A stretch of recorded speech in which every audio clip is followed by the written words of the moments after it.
स्वागत है आप सभी का आपके अपने चैनल कुक विद लता में। बारिश में शाम के समय जब चाय के साथ स्नैक्स खाने का मन हुआ तो मैंने ये वेजिटेबल कटलेट्स बनाए हैं। बहुत ही टेस्टी और बहुत क्रिस्पी ये बने हैं। बहुत कम टाइम में ही ये बन गए हैं। और ये देखिए, इनको बनाया भी मैंने बहुत कम ऑयल में है। मैंने इनको शैलो फ्राई किया है और मैंने इनको तवे पर बनाया है। मैंने कोई कढ़ाई में इनको डीप फ्राई नहीं किया। पर देखिए, बहुत ही एकदम क्रिस्पी ये कटलेट बनकर तैयार हुए हैं। खाने में बेहद ही टेस्टी हैं।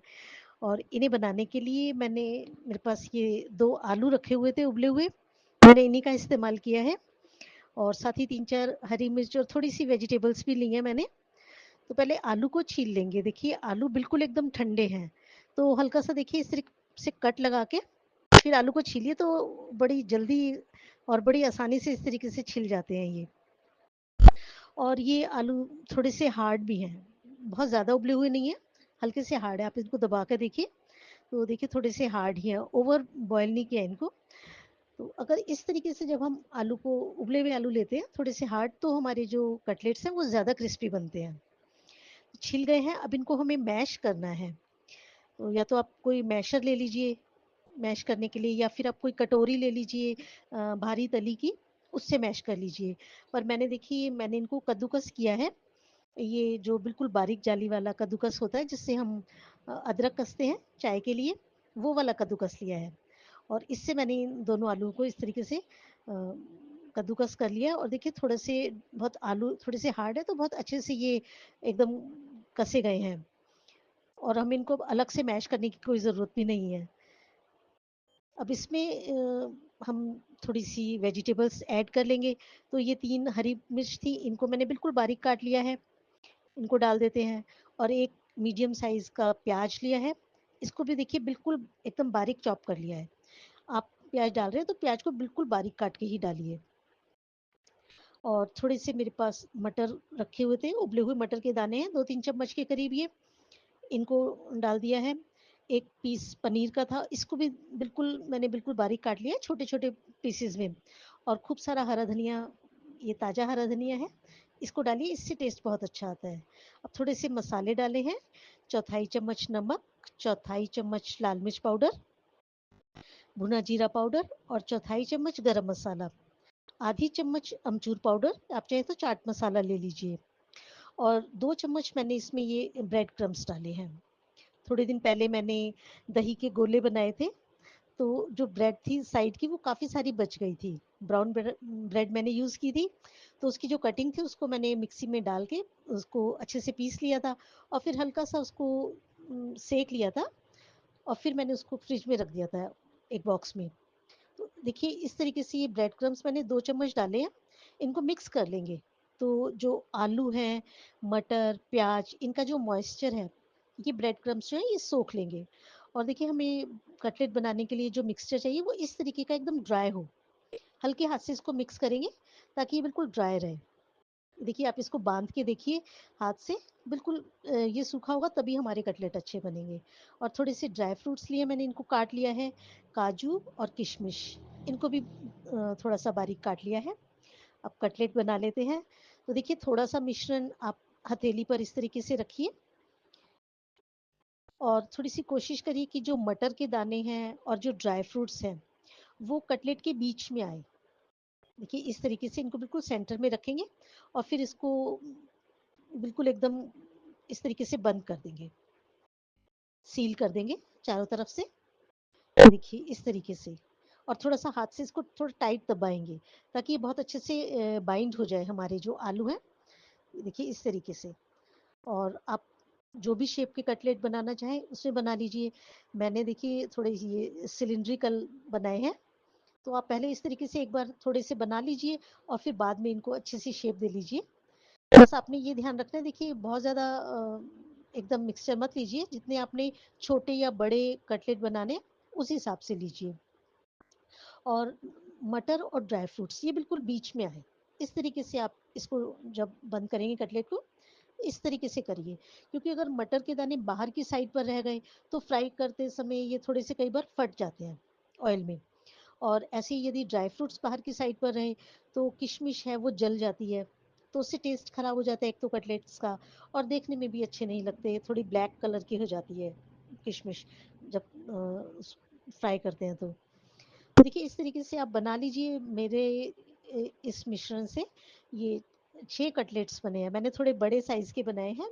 आप यदि थोड़े छोटे साइज़ के बनाएंगे तो 8 या 10 इस तरीके से बन जाएंगे आपके। बस इस तरीके से बनाकर आप इनको थोड़ी देर फ्रिज में रख देंगे तो उससे भी ये बहुत अच्छे से सेट हो जाते हैं। फिर फ्राई बड़े आराम से होते हैं। तो बना के और आप इनको एक प्लेट में रख लीजिए, थोड़ी देर फ्रिज में रख दीजिए इनको। और इनको डिप करने के लिए हम एक स्लरी बना लेंगे। इसके लिए मैंने 2 चम्मच मैदा ली है। आप चाहें तो कॉर्नफ्लावर और मैदा दोनों ले सकते हैं 1-1 चम्मच, और इसको थोड़ा-थोड़ा पानी डालकर इसका एक अच्छा सा घोल बनाएंगे। पानी एक बार में मत डालिए, अगर एक बार में ज़्यादा पानी डाला तो फिर लम्प्स पड़ जाते हैं। तो इस तरीके से 2-2 चम्मच करके पानी डालेंगे और इसको बहुत अच्छे से फेंट लेंगे। बिल्कुल एकदम स्मूथ सा चिकना सा ये हमारा घोल बनकर तैयार हो जाएगा। और ये हमें बहुत ज़्यादा पतला भी नहीं रखना इस बैटर को, और ना ही बहुत ज़्यादा थिक रखना है। देखिए इस तरीके की कंसिस्टेंसी होनी चाहिए। और एक प्लेट में मैंने बहुत सारे ये ब्रेड क्रम्स लिए, तो ब्रेड क्रम्स आप खूब सारे बनाकर रखिए। अगर आपके पास नहीं है तो आप 3-4 ब्रेड को मिक्सी के जार में पीस लीजिए, तो एकदम ताज़े आपके बन जाएंगे। इनसे हमारी बहुत अच्छी बाइंडिंग आती है कटलेट्स में। अब आप देखिए इस तरीके से कटलेट्स को इस घोल में भी डुबोइए, और फिर इसको इस तरीके से ये जो ब्रेड क्रम्स है इनके बीच में इस तरीके से रख दीजिए, और फिर इसको बिल्कुल चारों तरफ से बहुत अच्छे से कोट कर लीजिए और हाथ से हल्का सा दबा दीजिए। जब आप ब्रेड क्रम्स लगा रहे हैं तो अपने हाथ बिल्कुल एकदम ड्राई रखिए, उससे ये बहुत अच्छे से लगेंगे। और इस तरह से आप बनाकर रखते जाइए। देखिए कटलेट को इस तरह से डालिए आप इस घोल में, अच्छे से कोट कीजिए इसको, और फिर इसको इस फॉक पे निकाल लीजिए, और जितना भी एक्स्ट्रा जो हमारा घोल है वो सारा आप निकाल दीजिए इसी बोल में। और फिर इनको इन ब्रेड क्रम्स के ऊपर रखिए, और फिर इसको बिल्कुल चारों तरफ से बहुत अच्छे से कोट कीजिए। जितना हम ब्रेड क्रम्स से अच्छे से कोट करेंगे उतने ही हमारे कटलेट अच्छे बनेंगे। यदि 2 जने हैं आपके साथ तो बड़े आसानी से हो जाता है। एक जना आप इसको बैटर में भिगाइए कटलेट को, और दूसरा इसके ऊपर ये कोटिंग कर दीजिए ब्रेड क्रम्स की।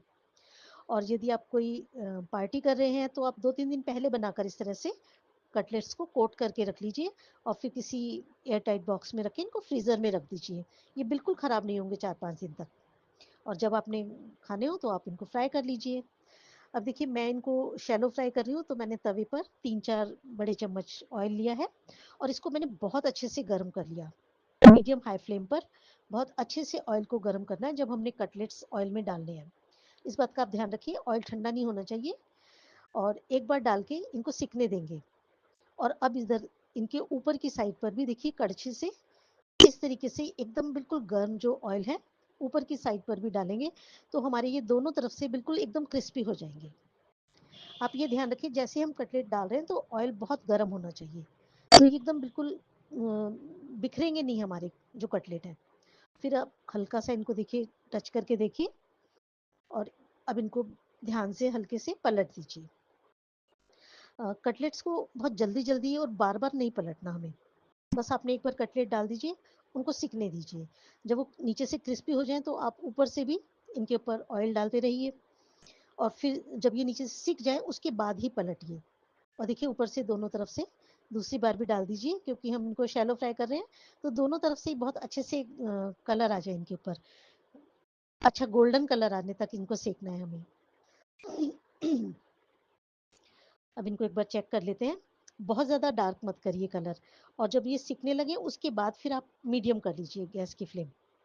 तो देखिए सिक गए हैं, और निकालने से पहले देखिए एक बार इनको इस तरह से तवे के ऊपर ही टिका लीजिए, जो एक्स्ट्रा ऑयल है वो सारा निकल जाएगा।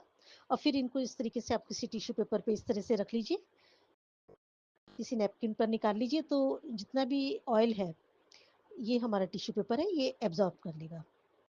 देखिए कितने बढ़िया कटलेट बने हैं। अब इसी तरह से जो बाकी के बचे हैं उनको भी फ्राई कर लेते हैं।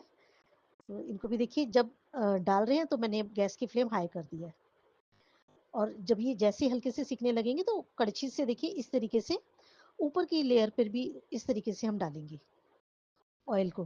तो ये देखिए ऊपर से भी बिल्कुल क्रिस्पी हो गए। अब हम इनको पलटेंगे तो ये बिल्कुल भी बिखरेंगे नहीं।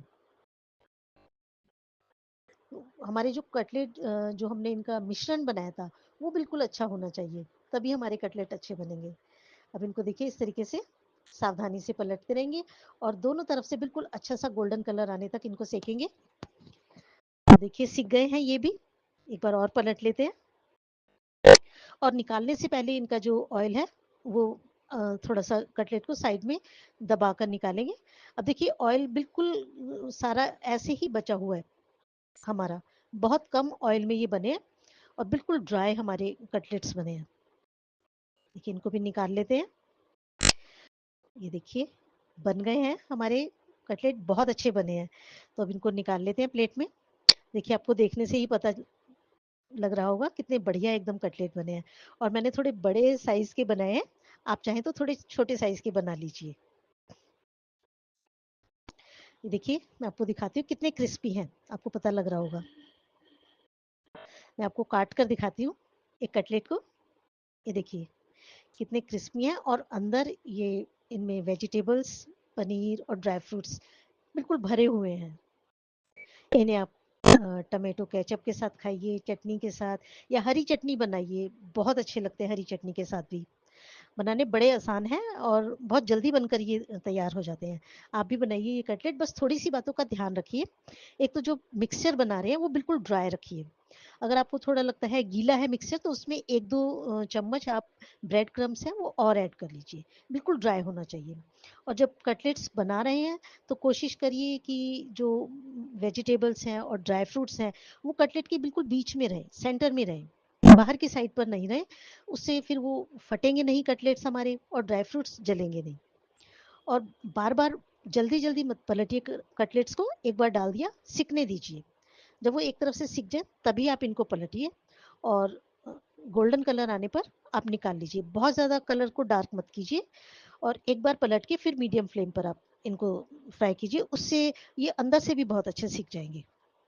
वीडियो पसंद आई है तो वीडियो को लाइक कीजिए और शेयर कीजिए, और चैनल अगर अभी तक सब्सक्राइब नहीं किया तो मेरे चैनल को सब्सक्राइब ज़रूर कीजिए।